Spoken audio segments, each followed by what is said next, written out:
അപ്പോൾ ഈ ഡാമിനെ കുറിച്ച് പറയുമ്പോൾ ഇതിന്റെ ചരിത്ര പശ്ചാത്തലം ഞാൻ പറഞ്ഞു.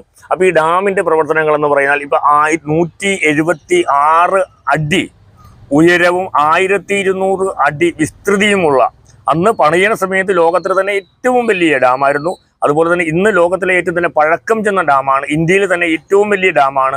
ലോകത്തിൽ തന്നെ സുർക്കി മിശ്രിതം ഉപയോഗിച്ച് പണിതിട്ടുള്ള ഏറ്റവും വലിയ ഡാമാണ്. അപ്പോൾ ഈ ഡാമിൻ്റെ പ്രത്യേകത ഞാൻ പറഞ്ഞു. ഇന്ന് ഈ സുർക്കി മിശ്രിതം എന്ന് പറയുന്നത്, അത് നമുക്കറിയാം. സുർക്കി മിശ്രിതം എന്താണ്? ശർക്കരയും പാറക്കല്ലുകളും എല്ലാം കൂടെ കൂട്ടി വെച്ചിട്ട് ഉണ്ടാകുന്ന മുട്ട, ശർക്കര തുടങ്ങിയവ പഞ്ഞിയൊക്കെ ഉപയോഗിച്ചുണ്ടാകുന്ന അന്നത്തെ ഒരു പ്രാകൃത രീതിയിൽ ഉണ്ടാക്കിയ ഒരു ഡാമാണിത്.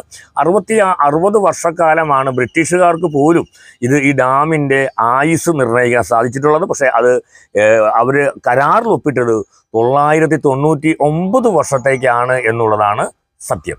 ഇനി നമുക്ക് കേരളത്തിൻ്റെ ജാതകവും അതിൻ്റെ ഈ മുല്ലപ്പെരിയാറിൻ്റെ ഭാവിയും എന്താണെന്നാണ് പരിശോധിക്കേണ്ടത്.